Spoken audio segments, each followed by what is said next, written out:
Going to move into a really interesting subject area now. We've talked a lot about demand, value chains, creating an entire value chain.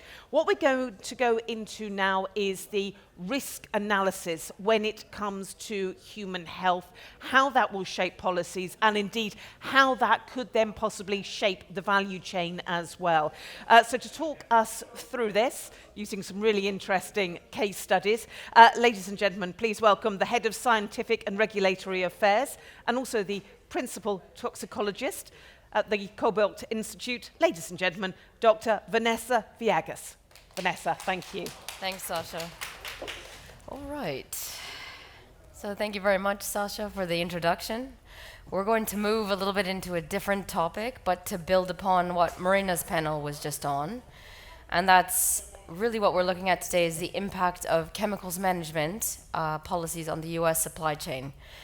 As we are in New York today, we're going to be using the Environmental Protection Agency's Integrated Risk Information System as a case study.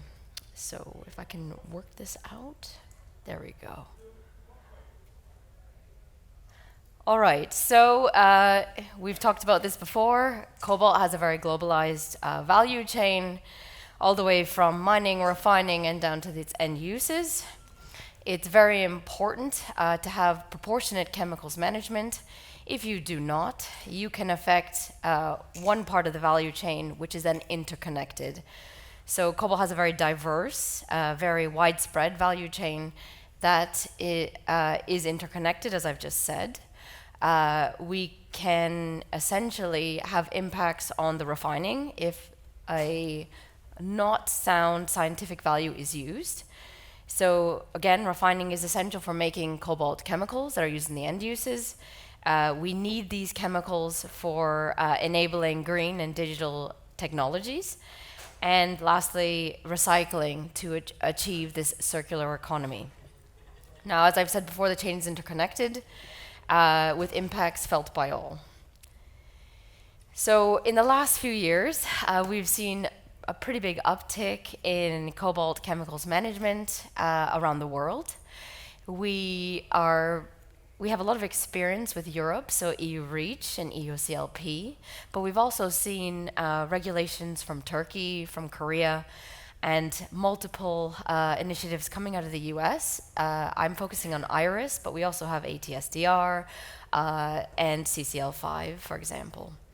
Now, when you have a disproportionate toxicity value, that can have a large and widespread impact on the value chain. This can cause large costs to company without the accompanying health benefits. You can also have a close of industries or driving of this regrettable substitution. And you can have an impact on other global regulatory decisions. So all of the global regulatory bodies do talk to each other, they're international experts, and so these opinions can spread. What we need to do as a cobalt industry is defend a robust scientific foundation. Now, Cobalt Institute is the global knowledge center. We do have the data to support our positions. And importantly, we have generated up-to-date socioeconomic and industry-led socioeconomic assessments. So, for chemicals management, it is a fixed process, if you will, for a risk assessment. We start with looking at an adverse health effect, and then we look at, well, what exposure level does that adverse health effect occur at? And we try to build a picture and come up with a safe level for exposure where you do not see that health effect. Now we characterize any undue risk, and then we manage that. So this system was really built for the organic substances.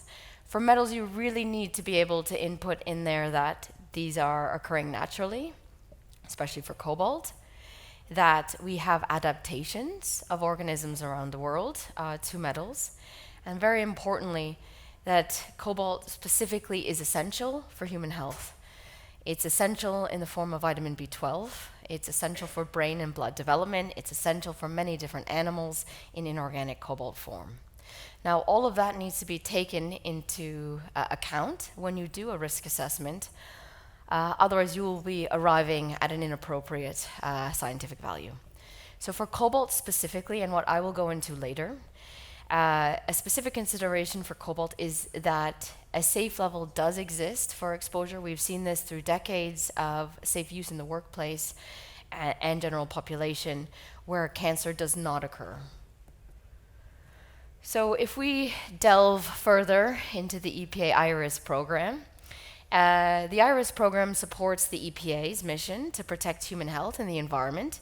They are looking at identifying and characterizing the health hazards of chemicals found in the environment. So what they're trying to do is really look at a chemical, a group of chemicals, and then come up with toxicity values. Now these toxicity values are reputable. They're used around the world, not just by EPA, but this can be used at state and local levels and in terms of federal agencies and international health organizations. Now, the IRIS program is led by the EPA's Office of Research and Development.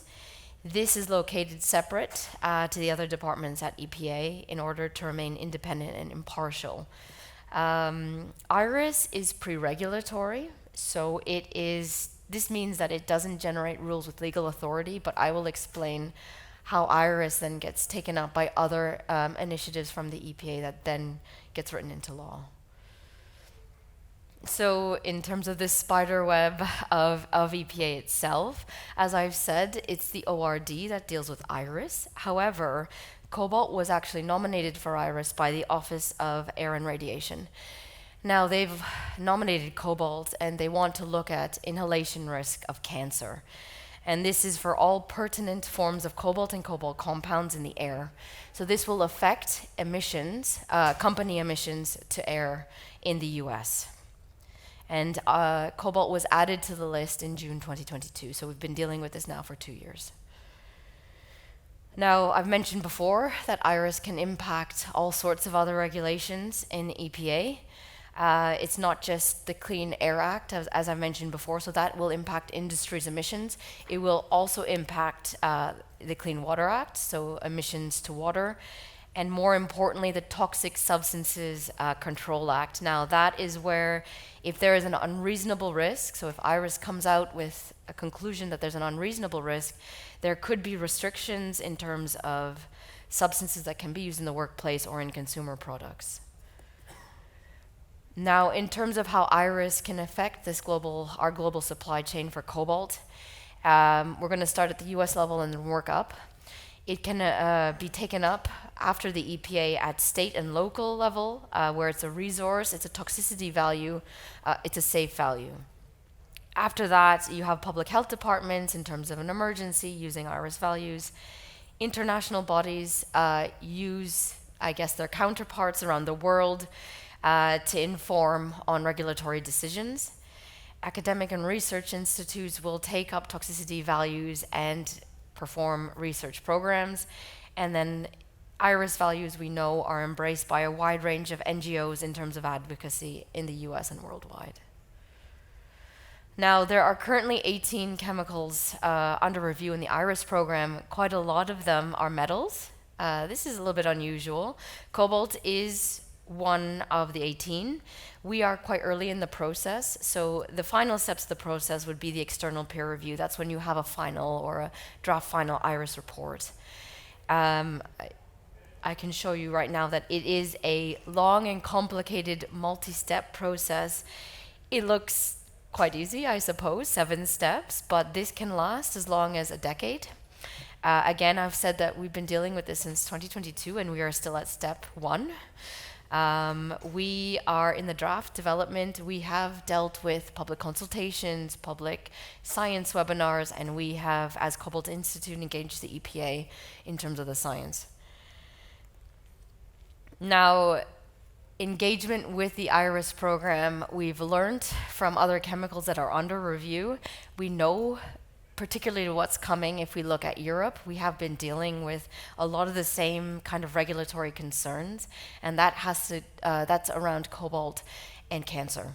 So what we're doing as CI, I'm going to start with the fact that we have a significant and key data generation in the next, I say 3 to 5, but really 3 to 8 years, that is really going to provide key data for the IRIS program on cancer and on concerns that they have with cobalt. Now, we've always pushed to use a realistic situation in terms of regulatory affairs, and using human and workplace data that we've accrued over the last few decades is critical. And lastly, we do have an existence of this safe exposure level. Remember, cobalt is present in vitamin B12, it's present in BRCA levels. We cannot have 0 levels of cobalt in the body. That's just not possible. So there is an evidence of safe exposure levels for cobalt. Now lastly, I'm going to end with what we're trying to tackle with IRIS in the next few years. We can break it down really into a few areas. It's transparency. We really need to have this program be a little bit more transparent in terms of what it's delivering and what we can input into the program itself. We need to be able to provide robust science and avoid default conservatism, so seeing really, really low toxicity values without any kind of health benefits from that. In terms of stakeholder engagement, this is very, very important to get the whole value chain together, to have a concrete and joined up response when we do receive the draft final IRIS report, which is coming this summer. In terms of the final toxicity values, I've mentioned before, but Cobalt Institute is undertaking a very in-depth data program, and this needs to be incorporated in those final values. The economic impacts I can't underscore. This needs to be taken into account when you do regulatory affairs and any kind of regulation. So a socioeconomic impact needs to be undertaken in the US. And lastly, the timeline is long, but if there is value in having it at this 10 years where we can input critical data instead of opening this up again in the next few years, that would be important. So to end, I just want to say that we have a long road ahead of us at the CI and as a cobalt industry. We are looking really at what are the end goals, where are the IRIS values going to be used? It could be used by the Office of Air and Radiation to inform on federal air emission controls, which again would impact the amount of cobalt that is released to the atmosphere by industry. And we are looking at TSCA as well. Cobalt's already on the program, but there could be in the future, depending what comes out of the IRIS program, significant restrictions or controls under TSCA. So to leave you with one last message, as the Institute, we always rely on a sound scientific foundation, and socioeconomics is crucial to support that position. So thank you very much. If you have any other questions, we're around. You know where we are. We're wearing the cobalt blue. So thank you very much. Thank you. Thank you very much. I mean, what is the time scale, by the way? You keep saying it's a very, very long time frame. What is it? I would say at least 10 years. I mean, it's being said that it's being pushed faster, but I'm guessing that will be affected by the elections coming up in the US. Yeah, and there are only so many levers you can pull to make it go faster. Exactly. Yeah. So anybody that's here in this group want to just pick up on anything that they've just heard, I'm sure they will come and speak to you after lunchtime. So yeah, absolutely. Vanessa, yes, of course, yeah. Dinah, of course. It is on, yeah. Vanessa, I just wanted to say this is one of the most important parts of the US policy debate. And for me, it seems one of the most important sessions in this whole conference, because what happens in this regulatory area, which is where Cobalt Institute is so actively pursuing things, will have ramifications for the entire industry. So I just want to thank you for putting the nuts and bolts underneath that. We hear all these headlines about, there's the geopolitics, but this is the stuff that's really going to drive policy. So Thank you very much. No, thanks, Dana. You're right. It will affect industries that are already existing, anyone that's coming up, anyone who wants to build factories, really trying to cement that supply chain in the US. It will affect this if we, yes, so we need sound chemicals management here. Is everything that we've seen on the website, or will it be? It will be, yes. Fabulous. Okay, yeah, it really needs to get into the heart of that. Because as you say, Dinah, you've got to get this right. This has got to go through. Because otherwise, yeah, what else can possibly happen? Yeah. Vanessa, thank you very much for so much. taking us through that. Thank you.